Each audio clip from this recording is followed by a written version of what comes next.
What if the key to scaling your practice without burning out wasn't just in adjusting more patients, but in adjusting the entire model of how you practice? Today, we're pulling back the curtain on a quiet shift happening inside of some of the most successful chiropractic practices today. And it starts with the integration of, you guessed it, functional medicine. In this episode, we sit down with Dr. Sabrina Gya, a seasoned functional medicine practitioner and one of the newest coaches for the Remarkable Practice, or TRP. And we're going to be talking about how she's helping chiropractors create high impact, patient centered, and financially freeing practices. If you've been feeling like there's a ceiling on your growth, or you're looking for a smarter, more fulfilling way to serve your patients, then this conversation is for you. So let's dive in. So, hey, welcome everybody to the episode. Super excited to have you here. And we're excited to have with us our guest, Dr. Sabrina Gya. Dr. Sabrina, welcome to the show. Thank you so much for having me. It's such a pleasure and an honor to be here with both of you. Awesome. And we're talking today about this kind of shift perhaps in thinking in terms of practice, right? I think that what oftentimes happens with practitioners is they fall out of love with, be it chiropractic or practice in general, and sometimes they point the finger or place the blame on the wrong thing or the wrong culprit, if that makes sense, right? That so often the allure of the grass is greener on the other side. You know, when chiropractors, and this isn't specific to chiropractic, this is, I think, most business owners in general, is the allure of chasing the next new shiny thing, or the grass is greener on the other side. Hey, everybody, we know that you hate chiropractic, so we're going to teach you functional medicine. That's not really true, right? If chiropractors were to zoom out and see, they don't really hate chiropractic. They just hate so many of the dysfunctional aspects of running a business. And again, this is universal to all entrepreneurs, not just chiropractors. And so if they were to zoom out, they would see, no, I don't hate chiropractic. I actually love being a chiropractor. I love these things. But there are obviously things that need fixing. And the answer isn't to abandon all that only to start a functional medicine practice. It's to maybe look at some of those inefficiencies and improve on those things. And adding and integrating functional medicine can be done properly and correctly, such that it can only enhance not only clinical outcomes, but profit. And this is obviously something you've been doing for a long time. So I think maybe a good starting point is introduce yourself. Let us know a little bit about your background, how you got into functional medicine, how you've been able to kind of navigate some of these sticky paths, and then along the way help others. Yeah, so I've been in practice for 25 years, both here in the US and in the UK. And yeah, it's just as you said. I mean, I'm always going to be in love with chiropractic, and it's my first love, my only love,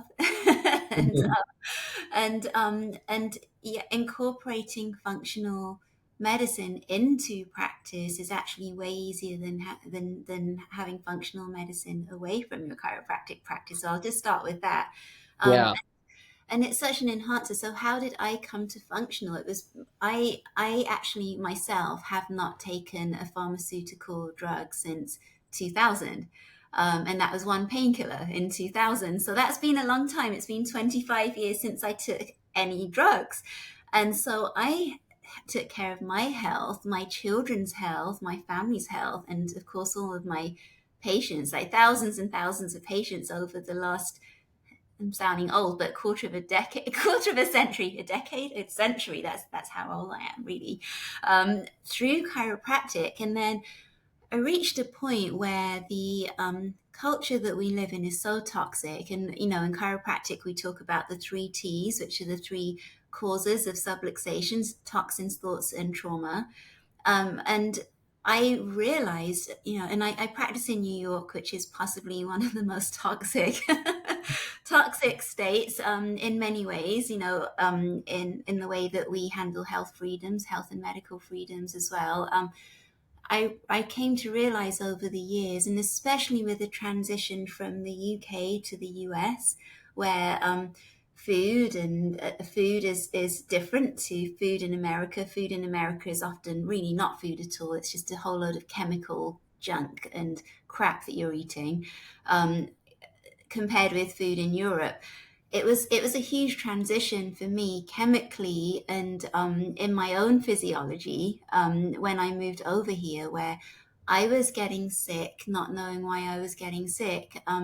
Chiropractic went so far, but then in my own body, in my own neuroendocrine system, in my own gut health, my own brain health, my neurotransmitters were off. Everything was feeling a bit off, and that even translated into practice, where I thought that I wasn't enjoying my chiropractic practice, but it wasn't that at all. It was that my chemistry was off. My Mm, own physiology was off due to the chronic stress of running a household, being a mom, homeschooling. I mean, I can list all the hats I was wearing. So I had to seek help outside of chiropractic for the first. I mean, I say outside of chiropractic, but it was a chiropractor doing functional medicine in a principled way, um, which is the way I work functional medicine. I'm not really the medicine part of functional. I'm more of the functional part of functional. right. Um, so I had to seek help, and I couldn't. I wasn't able to for the first time in my life, and I was at chiropractic school in 1995. So for the first time in 20 something years, I wasn't getting all the results with my own health that I needed through getting adjusted. And that was weird.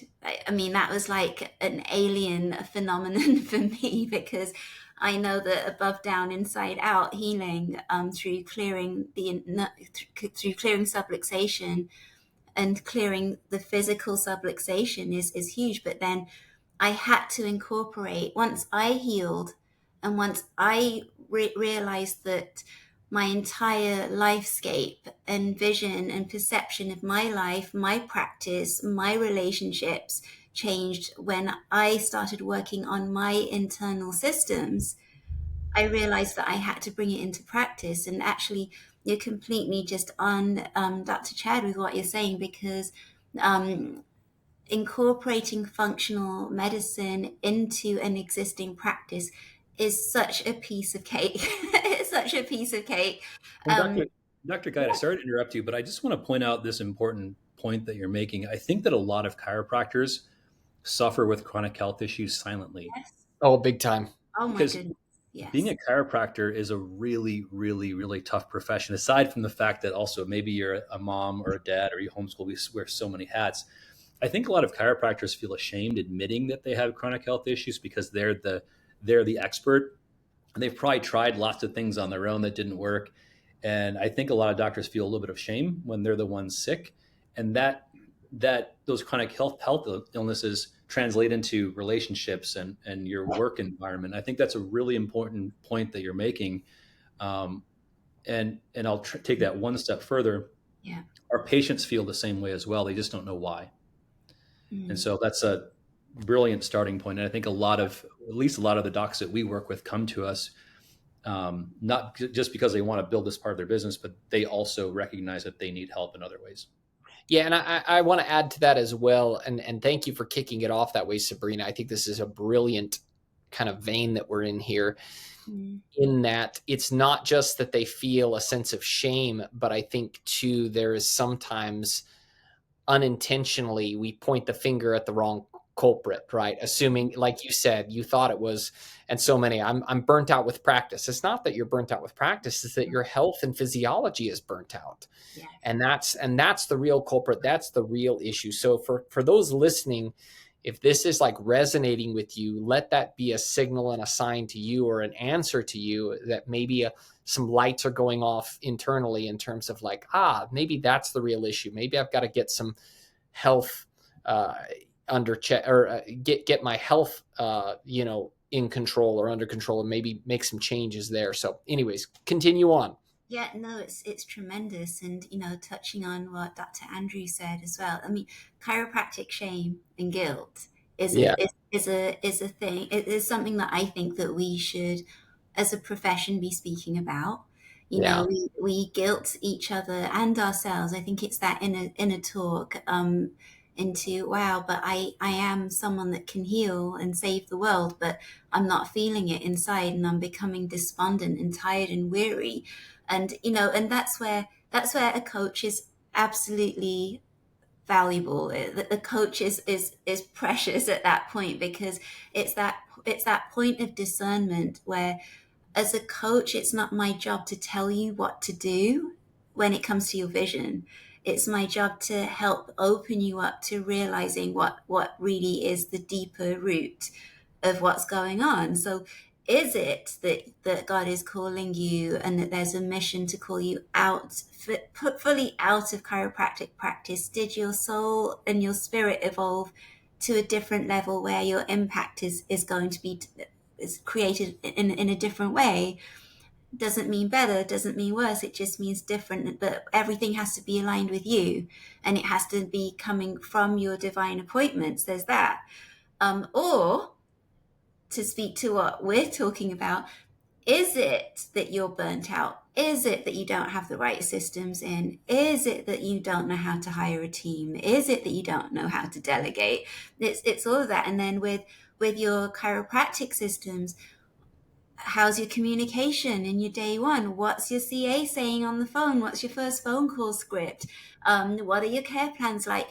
Are your care plans conducive to your vision of family lifetime wellness care, if that is your vision? Are you creating wellness care plans that are on auto debits, revolving, they will never end, and teaching and training your patients? And then on the functional end, are you incorporating it in a way that is wise and in alignment with your own philosophy? So, chiropractic shame and guilt, it comes, sometimes we're burnt out, because I think that in order to be successful, we cannot do it alone. Alone doesn't work ever. I mean, in life anyway, in general, we have to be in community. And you sometimes need a mirror, you sometimes need someone to lovingly hold the space to reflect back what you're saying, so that you can feel through it, think through it, and then we strategize your systems, and then we go.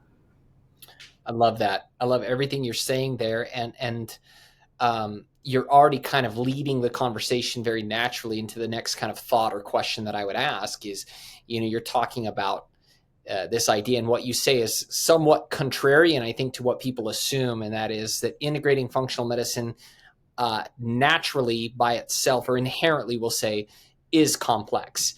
And you're saying no, it's actually easy to integrate it into practice. And the thing we've been preaching that message as well. In fact, I remember early on when we first launched Simplified Functional Medicine, and we were advertising on Facebook.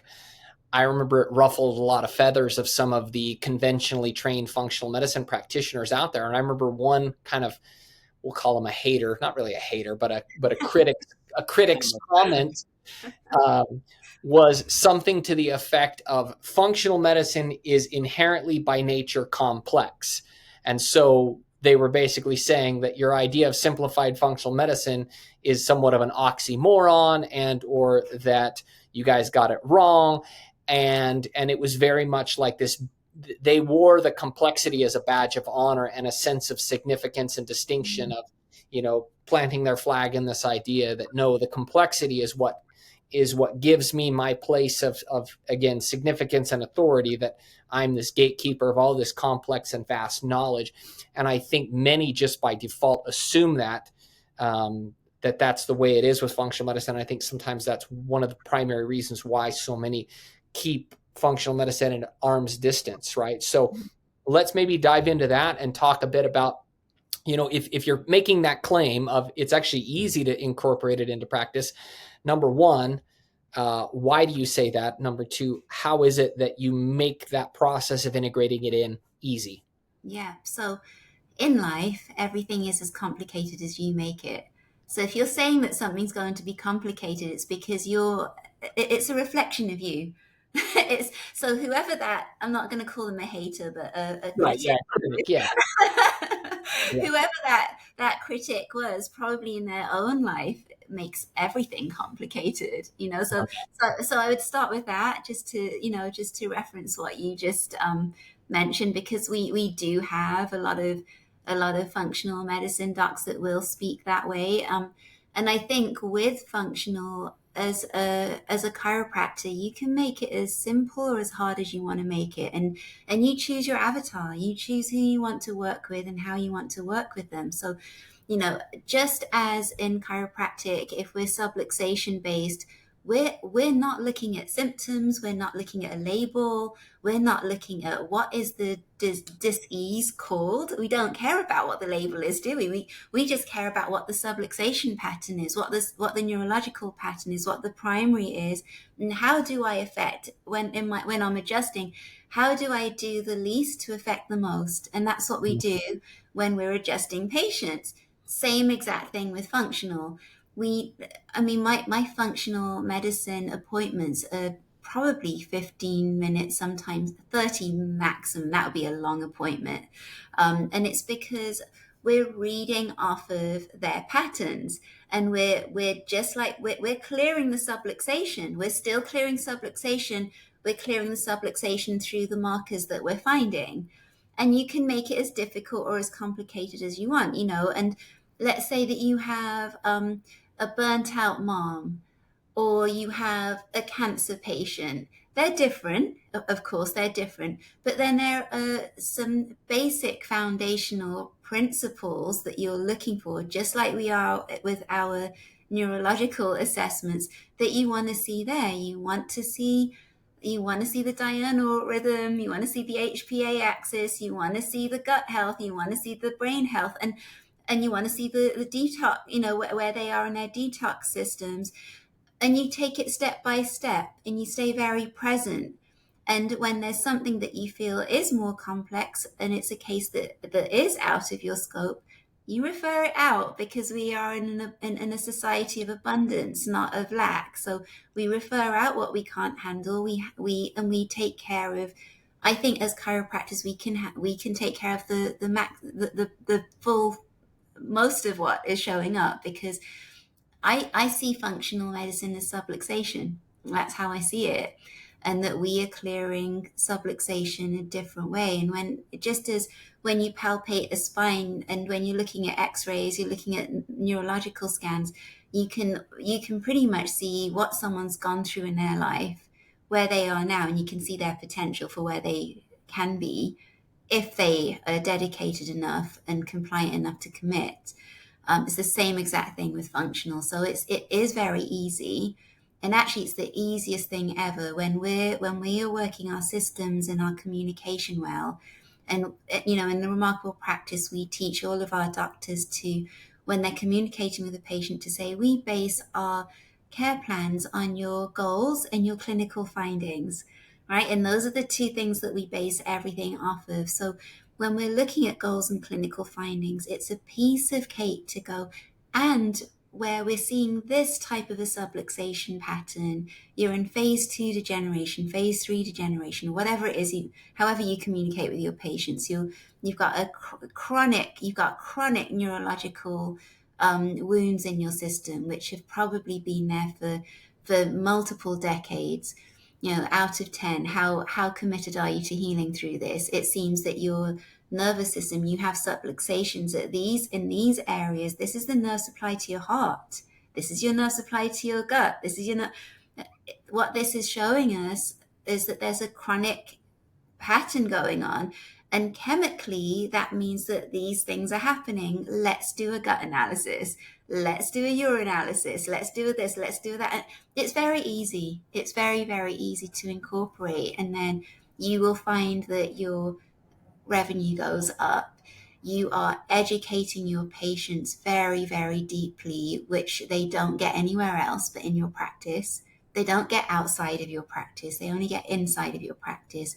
And you are creating so much value, and you are changing lives, and you build a legacy when you do it that way. But it all stems from vision and communication, and learning how to communicate, and that's a skill. That's a skill. It doesn't just come. We have to learn it.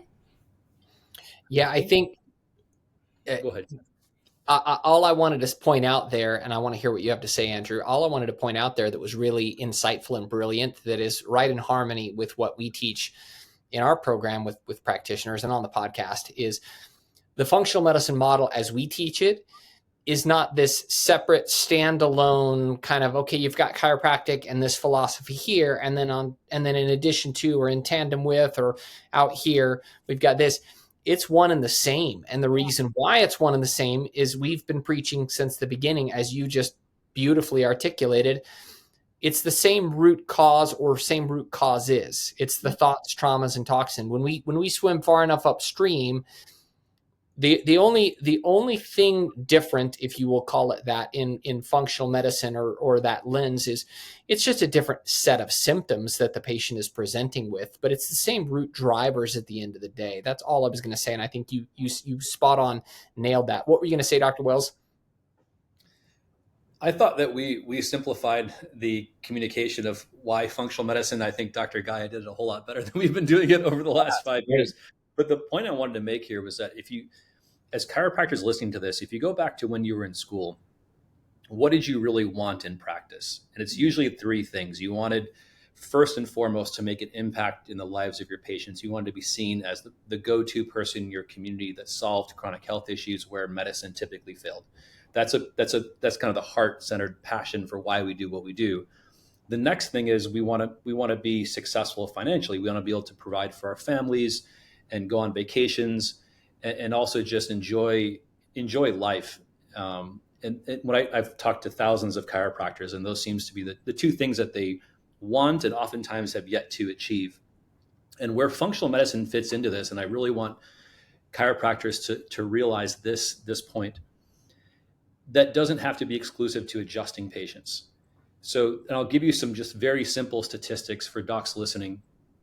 If you go back to 2010, there were 5,000 functional medicine practices in existence. And if you fast forward to today, as we record this in 2025, there are about 52,000 functional medicine practices. Why? Is it just because it's like a fad or something that practitioners want to get into and we really geek out on? No, it's because there's a massive demand, patient and consumer demand, for what functional medicine is. And the reason, and by the way, the growth in percentage is year over year, functional medicine grows at 940% per year, which is massive from an industry standpoint. I don't know too many industries that grow that quickly. Chiropractic continues to grow at a little less than 5%, it's like 4.9% chiropractic grows, which is a great growth percentage. But the point, and I think what the point Dr. Gya is making here, is that these patients are already in your practice, and you, the chiropractor, already know how to solve these issues. You just don't recognize sometimes you know how to solve those issues. It's actually quite simple. And I would argue the growth of functional medicine has been driven by chiropractors because of what Dr. Gya said. We already have the philosophy. The three T's hold up in chiropractic as they do hold up in functional medicine as well. And so the point I'm making here is I really feel like if you're a chiropractor and you want to help people at a root cause level and you want to provide for your families and do all those fun things financially, functional medicine is a great vehicle for that.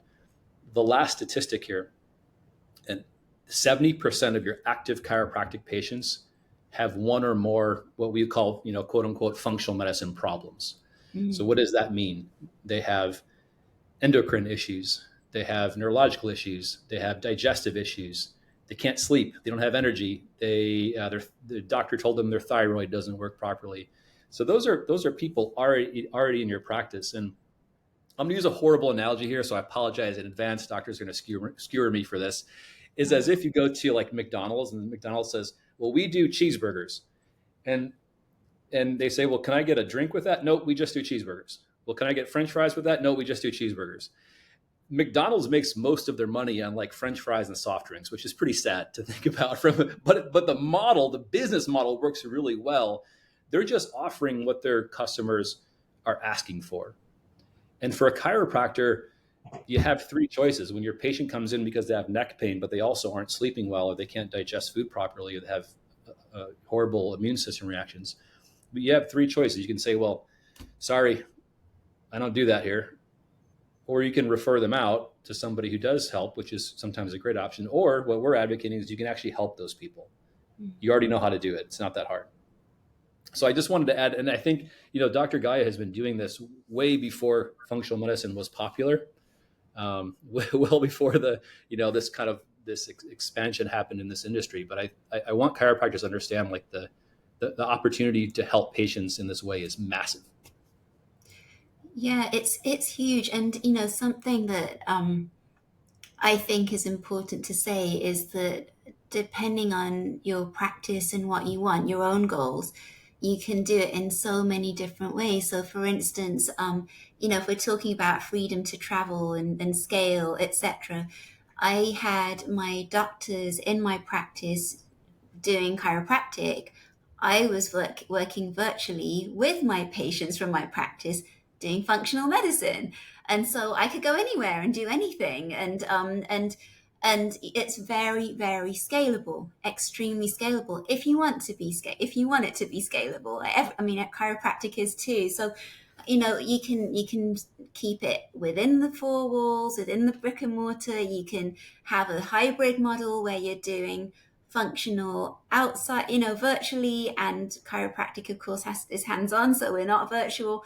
You can do it, and then you can go fully virtual as well. So you must always, as the doctor, look at what you actually really want, and it can give you tremendous freedom in so many different ways, whether you decide to stay within brick and mortar or not. And I love the hybrid model, honestly, because of having the brick and mortar and having the virtual. Because in chiropractic, what is it? I mean, every single chiropractor will know what I'm about to say. We need more new patients. Like, we're always saying, we need more new patients.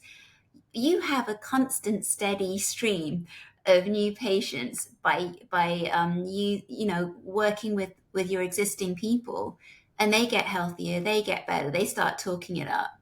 You make the biggest dent you could possibly make in their health by actually addressing the actual physical subluxation, the chemical subluxation, and then very often between the two, you've handled the emotional too, because you've handled the chemistry, and then just energetically, spiritually, when we are healing people above, down, inside out, we know that miracles happen. I mean, that's what our profession is. Our profession is expression and miracles. That's what we do. We are expression givers and miracle givers, and there's nothing like it. There is never an end to the scope and the magnificence of chiropractic in all its forms, whether we call it functional medicine or not. It's still chiropractic.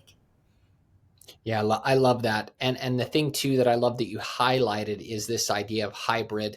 And I prefer that term over a virtual practice or kind of a laptop lifestyle type practice, because again, I think sometimes there are elements of that either intentionally or unintentionally get lost in the conversation for the appeal of it, right? Mm-hmm. Meaning, if I'm a chiropractor who's feeling burnt out and frustrated, and I hear this idea again of a virtual, the carrot of the virtual practice being dangled in front of me, I could be tempted to abandon the practice and pursue the virtual practice dream, which so often by various groups and individuals is presented as this, if you build it, they will come type scenario, where all you got to do is build your simple, quick, the proverbial, it's the virtual version of hanging up your shingle. Just hang up your shingles and magically everything's going to happen.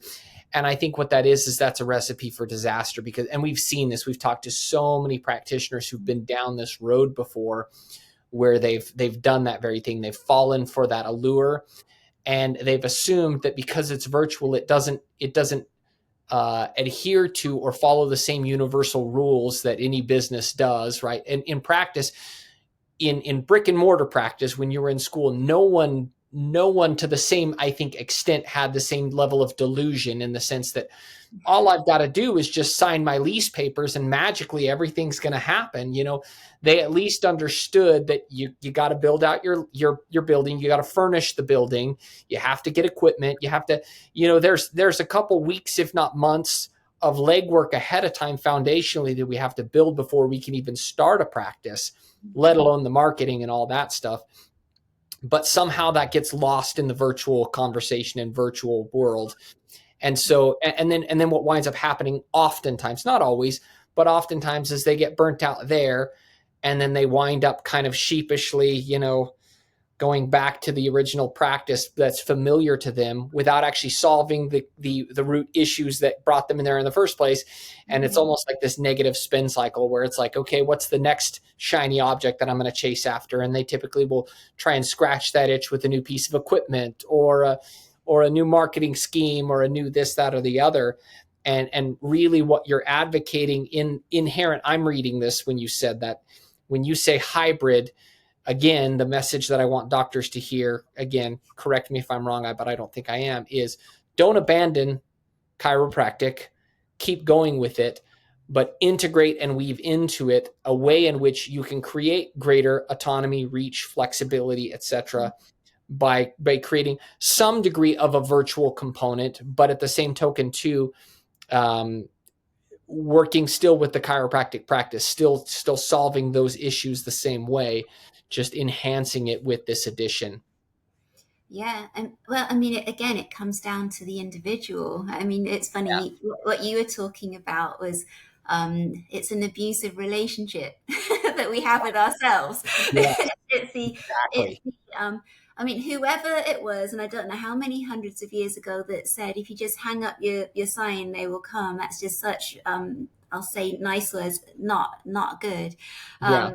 Say other words about that. It's just so ridiculous. But I actually did all of it. I did everything. I've had a chiropractic practice alone. I've had a chiropractic practice with functional medicine in the brick and mortar. I've had the hybrid. I've had chiropractic in the brick and mortar, then the hybrid, virtual, functional, and actually I scaled and exited my chiropractic, and I'm fully virtual, or there's no hybrid now. And it's a decision to make. But yeah, absolutely. I mean, all of them work, right? All of them work as long as you know that you have to work, and that you have to create a structure and a frame. Businesses only thrive when you have a structure and a frame, and you know how to implement your systems. And there is nothing like a well-oiled machine of a business. It's beautiful. So it's that, are you going to choose to step out of your abusive relationship with yourself? And what we've seen at the Remarkable Practice is that there are different types of doctors, and we categorize them. It's a range. It goes from caregiver doctors are the doctors who really don't need to be running a business. They're beautiful healers, and that's what they want to do. They want to heal people, be in that adjustatorium, speak chiropractic, heal, hands on. And then on the other side of the scale, completely other end of the spectrum, you've got the CEOs, the business, the CEOs, and then between the CEOs and the caregivers, you've got the business builders. And again, we're using the word hybrid. You can be a little bit of all of them, but you're somewhere on that spectrum. I am absolutely a CEO, but I started as a caregiver, right? So I think sometimes we start as one, and as we grow in business, grow in practice, we start to shift and morph into our gifts and our skills. And we start to, when you've had your hands on for so many years and that healing comes through you, there's nothing like it. We have to always go with, again, this is where coaching is so vital. We have to know who we are and what we want and what we're made for, and that can change, and it's okay to change. It's okay to do all of it. And yeah, 100%, Chad, I would say, really make sure that you really have chosen for the right reasons to come out of your brick and mortar? Yeah. And can you put other people in and keep it and keep serving your community if you don't want to be in, if you want to be physically out? Can you? And I mean, I just think that the hybrid model of having both is beautiful. I think that everybody gets their needs met, and you can go in when you want, you can get out when you want. Any way you want to do it, you do it. Yeah. I love what you're sharing there. And for those who are listening to this and are like, okay, what's the punchline of what we're talking about here? Let's put perhaps a little bit of a finer point for these docs, kind of like tie this all together.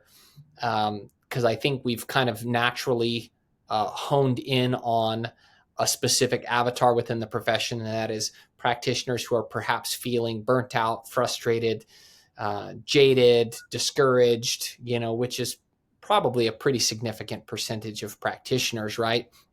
I think it was Tony Robbins who once said, in your life, if you need to make a change, the beautiful thing is that there's only 4 ways that you can make changes in your life. So talking about simplifying things and making it easy, there's not infinite numbers of changes or things. There's only 4 ways you can change in your life. You can either start something, you can stop something, you can do less of something, or you can do more of something. That's it. Start something, stop something, do less of something, or more of something. And so how you do that, or the lens or the filter through which you start something, stop something, do more of something, or do less of something, is that kind of self-awareness gut check that you just talked about there, right? Is identifying who you are in terms of that, we'll call it a spectrum, not necessarily a 3-part binary, but in that spectrum of, on one end, I'm more of a heart-centered caregiver. On the other end, I'm more of a hardcore CEO, and then maybe I'm kind of identify somewhere in the middle there, a business builder. The idea I would simply share with docs is, I think sometimes what keeps docs trapped, or feeling perhaps trapped, is not recognizing the options that are in front of them because of their own limitations, right? They don't see, and therefore they don't realize options that are there in front of them. And I think what you've presented here is a greater array of options that they can consider, and probably even more that they maybe haven't considered. And that's one of the things that's really cool, I love about TRP, is, if nothing else, I think what it does is it empowers a lot of practitioners to see a wider array of creative options of how to solve these types of common practice problems and constraints, right? So maybe, just maybe, I'm going to throw out some ideas there.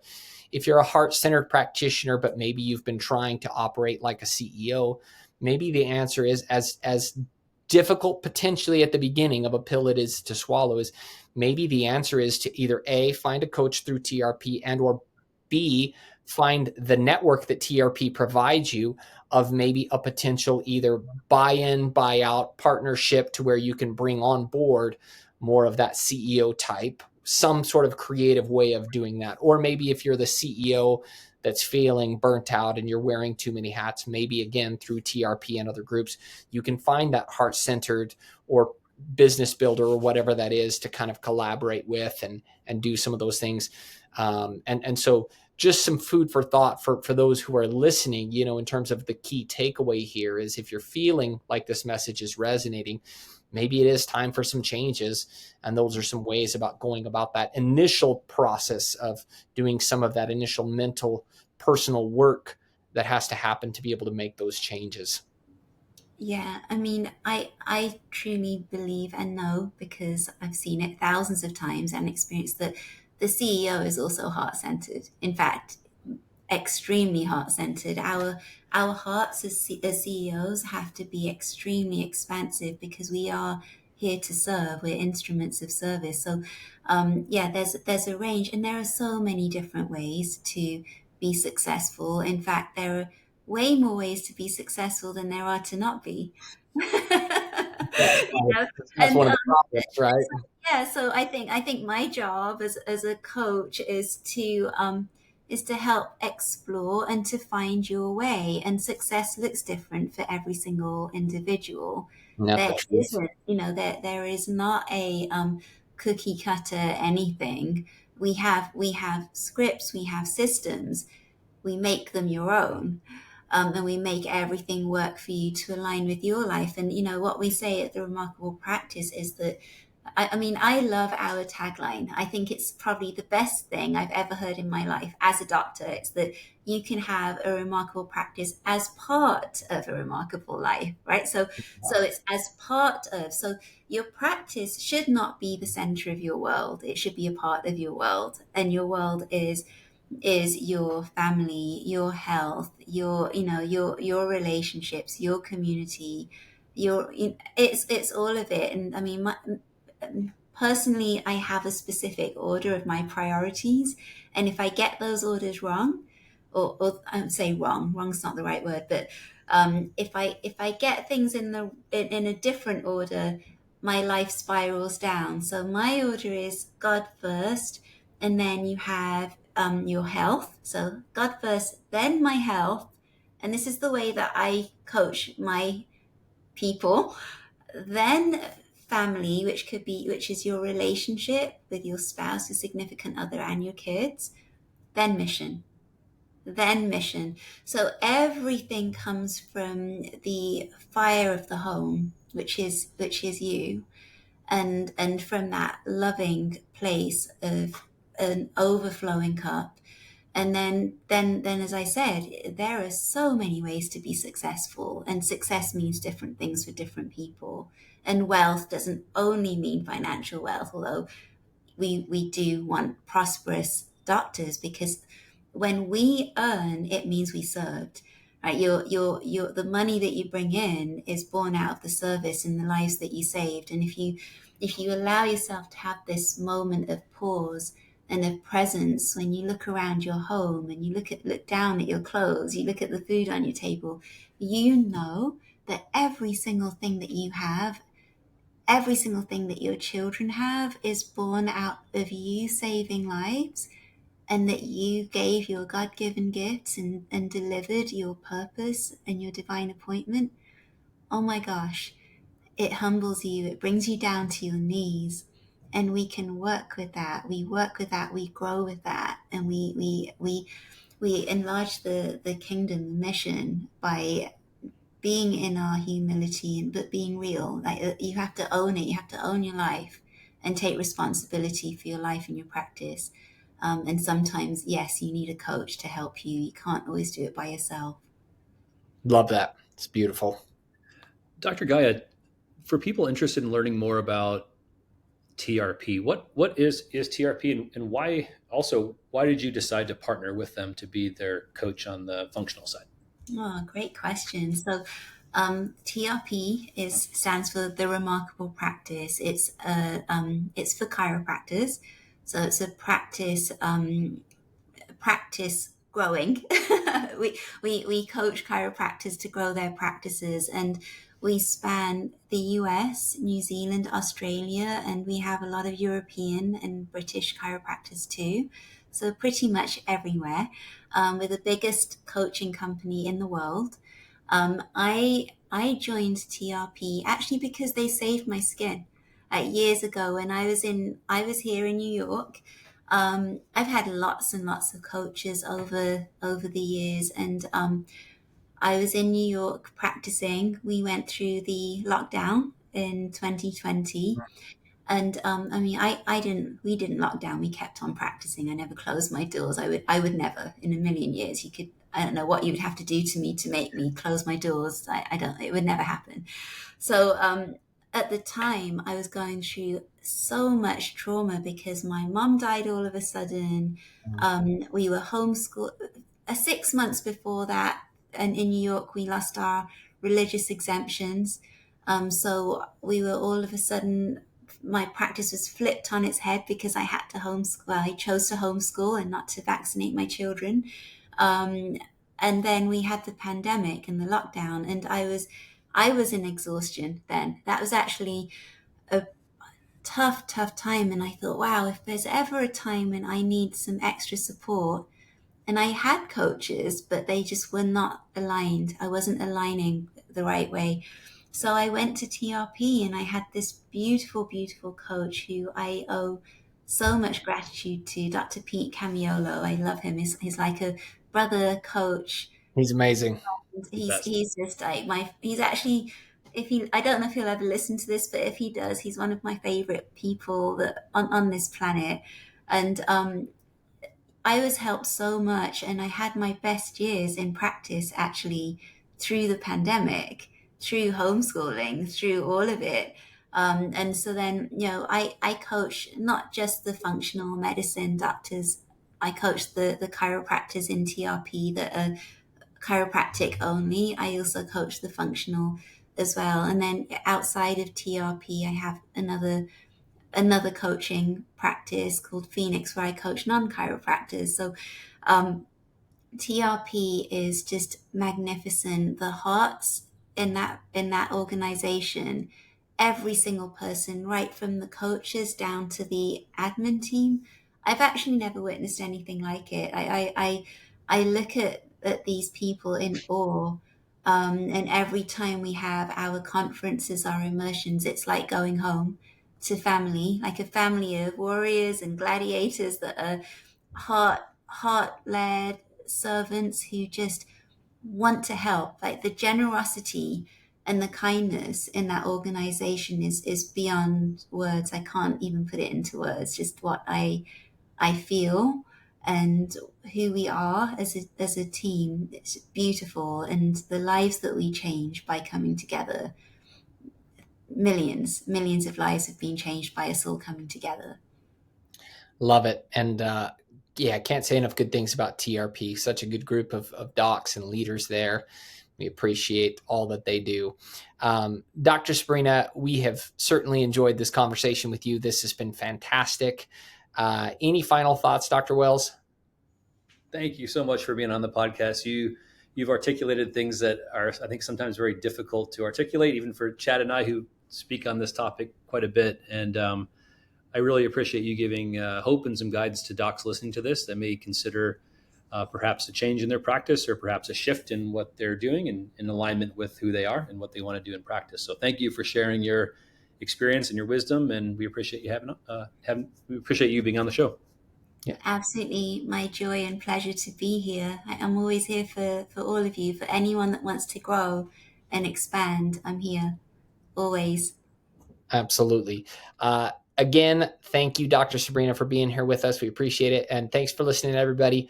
We hope this has been eye-opening, valuable, and perhaps given you the nudge that you needed to help you make the changes that you need to make to ultimately help you achieve more in your life and in your practice. So thanks for listening. We'll talk to you guys on the next episode.